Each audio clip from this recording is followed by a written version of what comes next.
আসসালামু আলাইকুম। সম্মানিত সুধীমণ্ডলী, আমরা সূরা ইয়াসিনের শেষ রুকু 72 নম্বর আয়াত থেকে আমরা আলোচনা শুরু করছি ইনশাআল্লাহ। আউযু বিল্লাহি মিনাশ শাইতানির রাজিম। বিসমিল্লাহির রহমানির রহিম।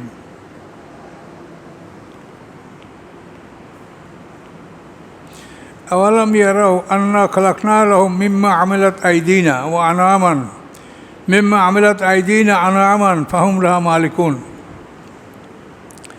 আল্লাহ বলেন যে তারা কি দেখে না যে আমি তাদের জন্য পশু সৃষ্টি করেছি যেগুলি আমার হাতের তৈরি, যেগুলি আমার শক্তি বলে আমি তৈরি করেছি। আইদুন শব্দত হাত এবং আইদুন শব্দত ক্ষমতা। তো এখানে ক্ষমতা বলে সৃষ্টি করেছেন, এটা বলাই উত্তম। তার কারণ আল্লাহ তাআলা তার নিজ হাতে কয়েকটা জিনিস সৃষ্টি করেছেন বলে তাফসীরে উল্লেখ আছে। এক নম্বরের আল্লাহর আরশ, এটা আল্লাহর নিজ হাতে তৈরি। আল্লাহর কলম, যেই কলম দ্বারা আল্লাহ লেখেন, এই কলম আল্লাহর নিজ হাতে তৈরি। আর জান্নাতে আদন, এই বেহেশতটা আল্লাহর নিজ হাতে তৈরি।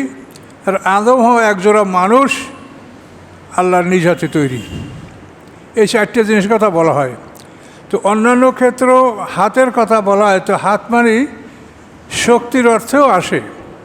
কাজ এখানে আমরা বলতে পারি যে আল্লাহ তাআলা তার শক্তি বলে, তার আদেশে তিনি পশু সৃষ্টি করেছেন এবং আমরা সেই পশুগুলির মালিক। এগুলি আমরা সৃষ্টি করি নাই, আল্লাহ সৃষ্টি করেছেন। জাল্লালনাহা লাহুম, এবং এই পশুগুলি আমি তাদের অনুগত করে দিয়েছি, বাধ্য। গরু, মহিষ, হাতি এবং অন্যান্য ধরনের আরও বড় প্রাণী, তো এগুলি আল্লাহ তাআলা আমাদের অনুগত করে দিয়েছেন। এগুলি যদি আল্লাহ বাধ্য করে না দিতেন তাহলে এদেরকে আমরা নিয়ন্ত্রণ করতে পারতাম না। এরা মানুষের চাইতে অনেক শক্তিশালী, কিন্তু মানুষকে তারা মানে, সম্মান দেয়। আল্লাহ বলছেন কেন? যে আমি তাদেরকে মানুষের জন্য অনুগত করে দিয়েছি, তারা মানুষের কথা শুনবে, মানবে। এজন্য তারা কি করে? ফামেহনা রাকুবহুম আমেহনা ইয়াকুলুন, এই পশুগুলির মধ্যে হতে কতগুলি তারা তাদের সওয়ারি, তাদের বাহন, আমেহনা ইয়াকুলুন, এবং কতগুলি তারা খাচ্ছি। তো এই জন্য খাওয়ার জন্য তো আল্লাহ তাআলা স্পষ্ট করে বলেই দিয়েছেন সব গৃহপালিত পশু এবং অন্যান্য পশু। শুধু আল্লাহ নিষেধ করছেন ওয়াল খাইলা ওয়াল বিগালা ওয়াল হামিরা লেতারকাবুহা ওয়া জিনা, ঘোড়া, গাধা, খচ্চর, এই তিনটে প্রাণী সম্পর্কে আল্লাহ বলছেন এটা তোমাদের সৌন্দর্যের জন্য, এছাড়া অন্য প্রাণীগুলি তোমরা খাবে। তো সকল প্রাণী আমরা খাবো না। আল্লাহ রসুল আমাদের ব্যাপারে ব্যাখ্যা দিয়েছেন। কোরআনে আসে হুররিমা আলাইকুমুল খাবায়েসা, তোমাদের উপরে খবিস জিনিসগুলি হারাম করা হয়েছে। এখন খবিস কি? এটা আল্লাহ রসুল বলেছেন জঙ্গলি হিংস্র পশু সম্পর্কে বলেছেন ওয়াকুল্লা জিনাবেন, শিকারী দাঁতওয়ালা পশু যত আছে এটা তোমার জন্য হারাম। পাখিদের মধ্যে জি মাখলাবেন, মানে পাঞ্জা দিয়া যে পাখিরা শিকার করে এবং পা দিয়া পাড়াইয়া ধরিয়া, চাইপা ধরিয়া, ঠোঁট দিয়ে ছিঁড়া ছিঁড়া খায়, জিনাব আর জি মাখলাব। পশুদের মধ্যে যাদের শিকারি দাঁত আছে, যেমন ইঁদুর, বিড়াল, এরভাবে কুকুর, তারপর বাঘ, ভালুক, এদের সবারই শিকারি দাঁত আছে। আর পাখিদের মধ্যে দেখেন বাজ পাখি, শিকরা, চিল, কাক, এরা কিন্তু পা দিয়া ধরে খায়। মুরগি পা দিয়া খালি মাটি চালে, মাটি খুঁড়তে থাকে, কিন্তু মুরগি কখনো পা দিয়ে খায় না, মুখ দিয়ে খায়, কিন্তু পাটা সে ব্যবহার করে খাদ্য বাইর করার জন্য। তো আল্লাহ রসুল আমাদেরকে খুব সংক্ষেপে বলেছেন কুল্লা জিনাবেন আজি মাখলাবেন, সমস্ত শিকারী দাঁতওয়ালা পশু এবং পাঞ্জাওয়ালা পশু, যে পাঞ্জে মানে পা দ্বারা যারা শিকার ধরে যারা খায়, পা দিয়ে চেপে ধরে খায়, তো এই সমস্ত পাখিগুলি আমার জন্য অবৈধ। যেমন টিয়া পাখি, এটা কিন্তু ধানের সরা কাটে নিয়ে পা দিয়ে চেপে ধরে খায়, এই জন্য টিয়া খাওয়া যাবে না। ঘুঘু পাখির কিন্তু ওই বসে ওর মুখ দিয়েই খায়। তো এটা আপনারা দেখে নেবেন, জিন আবে কেন কয়টা পশু পাখি আমরা চিনব। তো আর গাধার ব্যাপারে আছে যে গৃহপালিত গাধাই শুধু আল্লাহ আমাদেরকে নিষেধ করে, আল্লাহ রসুল নিষেধ করেছেন। কিন্তু যদি জঙ্গলি গাধা হয়, তো এই জঙ্গলি গাধা শিকার করে কিন্তু খাওয়া যায় যাচ্ছে। যে গাধাগুলি জঙ্গলে থাকে, জঙ্গলে লালিত পালিত হয়, জঙ্গলে এগুলি কিন্তু খাওয়া যাওয়া যাচ্ছে।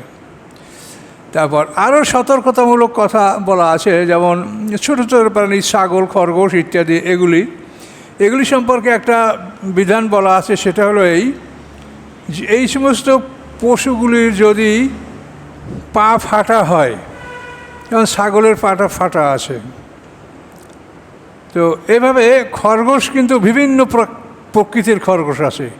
কোনো কোনো খরগোশ একেবারে ছাগলের মতো, আবার কোনো কোনো খরগোশ বিড়ালের মতো। কাজে এখানে আপনি এতটুকু সতর্ক হবেন যে আপনার ওই যে পাটা যদি ছাগলের পার মতো ফাটা হয়, তাহলে সেটা খাওয়া যাবে।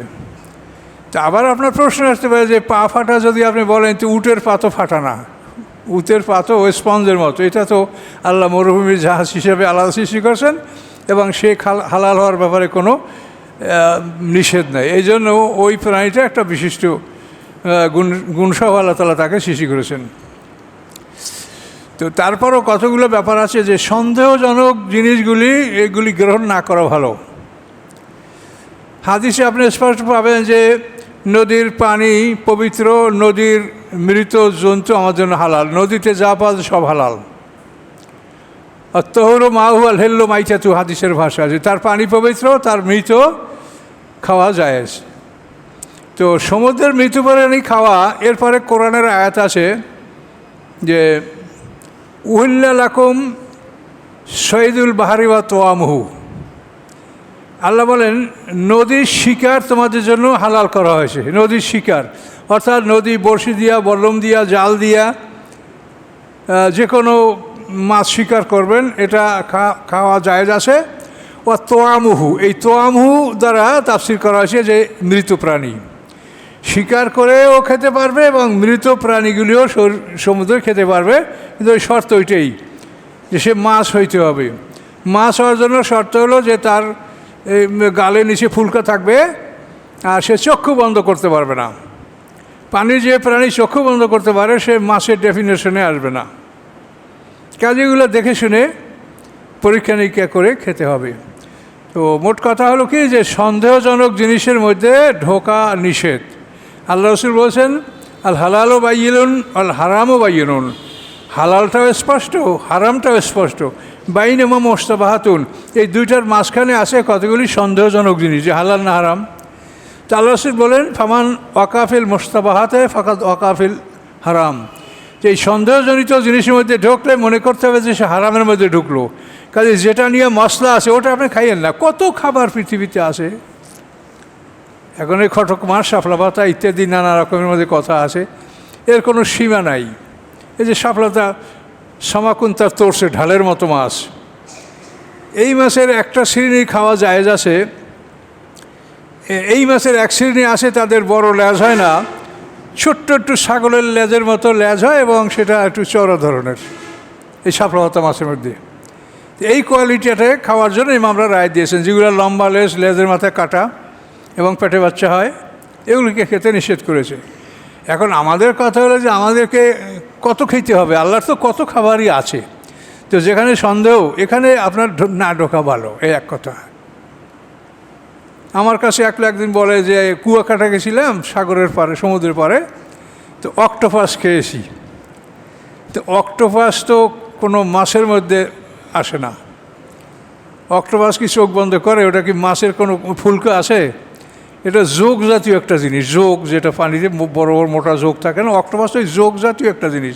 তো অক্টোপাস হোটেলে পাক হয়েছে, অক্টোপাস ওনারা খেয়েছেন, আমাকে গল্প করছেন নূতন জিনিস খেয়েছি অক্টোপাস। তো এখন এইভাবে আপনারা খাওয়া দাওয়ার ব্যাপারে সংযমী হন, ভালো করে চিনে শুনে জেনে শুনে আপনারা খাবার গ্রহণ করেন। পাইলেই খাওয়া যাবে বা ওই রকম কমন কথা এগুলি ঠিক হবে না। তো আল্লাহ বলেন, তোমাদের জন্য যে প্রাণীগুলি আমি সৃষ্টি করেছি, ফামেনা রাকুবহুম অমেনা ইয়াকুলুন, এর মধ্যে হতে কতগুলি প্রাণীর উপরে তোমরা আরোহণ করো, তোমাদের সওয়ারি, অমেনা ইয়াকুলুন, এবং কতগুলি থেকে ওই মানুষেরা খায়, যেমন উট, গরু, ছাগল, ভেড়া ইত্যাদি, এগুলো আমরা খাচ্ছি, দুম্বা। আলহাম ফিহা মানাফিউ আর মাসারিবু আফালা ইয়াশকুরুন, তাদের জন্য রয়েছে ওই পশুগুলির মধ্যে অনেক উপকার, মাসারিবু, এবং অনেক পানীয় দ্রব্য, আফালা ইয়াশকুরুন, তারা কি কৃতজ্ঞতা জ্ঞাপন করবে না? অনেক উপকার, আপনি গোশত খাবেন, চামড়া দিয়ে জুতা বানাবেন, হাড্ডি দিয়ে শার্ট তৈরি করবেন, আরও কত কিছু, মানে অনেক উপকার এই পশুর মধ্যে আছে। তারপরে তার দুধ আপনি পান করতে পারছেন। আল্লাহ বলেন, তোমরা কি শুকুর করবে না? এটা তো আমি তোমাদের জন্য সৃষ্টি করেছি।